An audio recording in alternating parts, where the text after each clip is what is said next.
오늘의 대한민국은 전례 없는 위기에 직면해 있습니다. 지금은 총성 없는 제2의 6.25 전쟁 중이며 절체절명의 체제 전쟁 중입니다.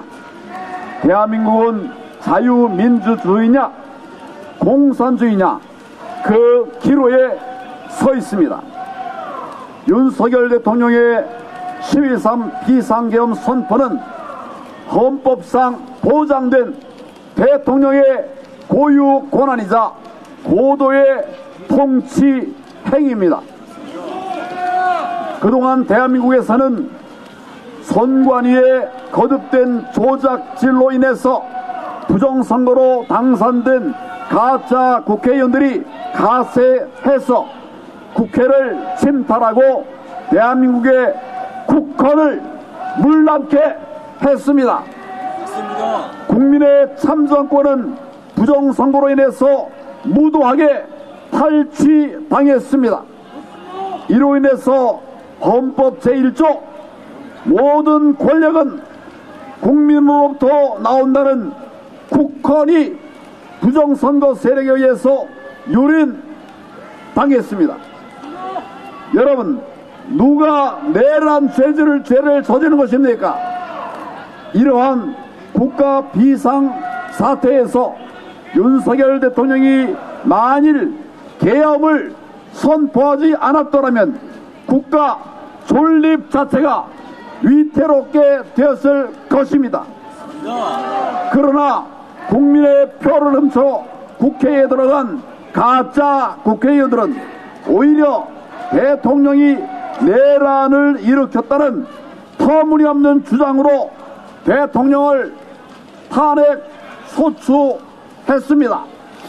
여러분도 헌법재판 과정을 지켜보면서 다 아실 겁니다.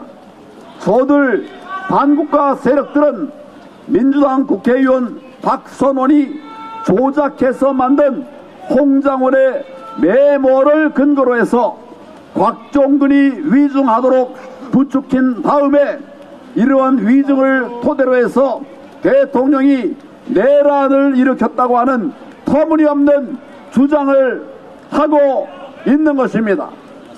여러분, 그리고 기자 여러분, 현직 대통령이 무슨 내란죄를 저지른단 말입니까?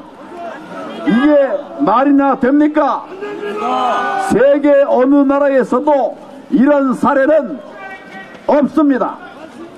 여러분, 지금 대한민국이 얼마나 벼랑 끝에 서 있는지 다 아시지 않습니까? 21세기의 국가기관이 가족회사인 나라, 친인척을 채용하는 것이 자기들의 전통이라는 기관에 민주주의에 꽂힌 선거를 맡기는 나라, 그런 파렴치한 선관위를 감사원이 감사조차도 못하게 하려는 그런 나라. 그러니 대통령이 자신의 헌법적 권한인 계엄을 선포했는데도 오히려 대통령을 감옥에 가두고 탄핵을 추진하는 그런 나라가 되고 말았습니다. 이제 우리는 반드시 이 싸움에서 승리해야 합니다.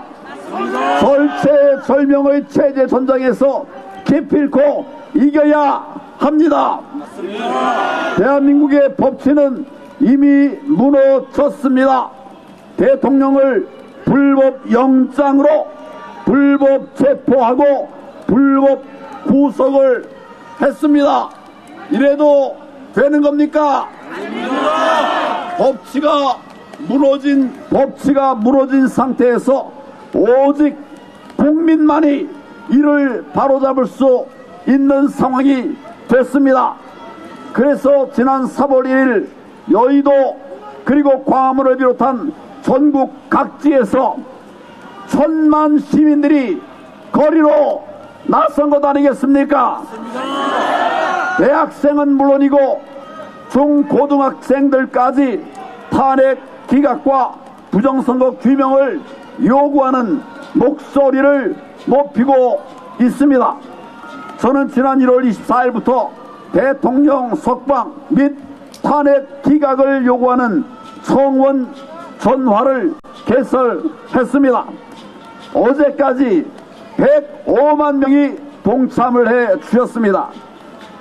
여러 번 참여하신 분들까지 합하면 170만이 넘습니다.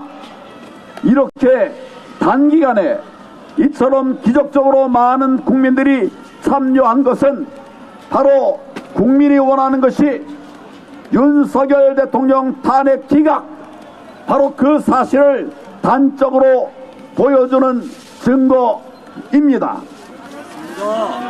오늘 우리는 이 명단을 탄원서와 함께 헌법재판소에 제출하기 위해 이곳에 왔습니다. 박스 한 개당 각각 1만 명의 전화 서명이 담겨 있습니다. 그래서 모두 106개의 박스에 나누어서 담아가지고 제출하는 것입니다.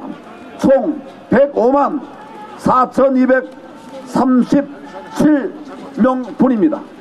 윤석열 대통령 석방과 탄핵 기각 서명운동에 동참해 주신 국민 여러분께 진심으로 감사를 드립니다.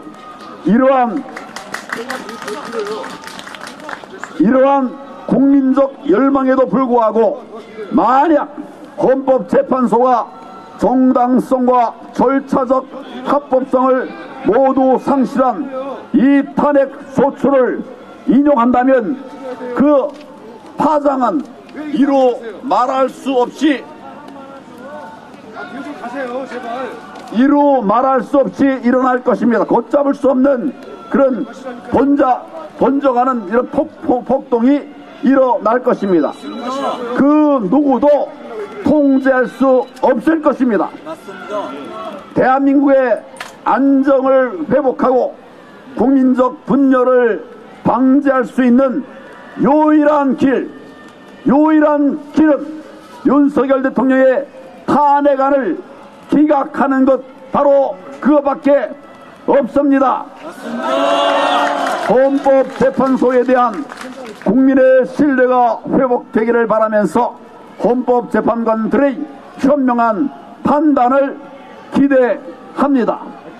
2025년 3월 5일 윤석열 대통령의 탄핵 기각을 간절히 바라는 대한민국 국민 일동, 감사합니다. 네, 황교안 전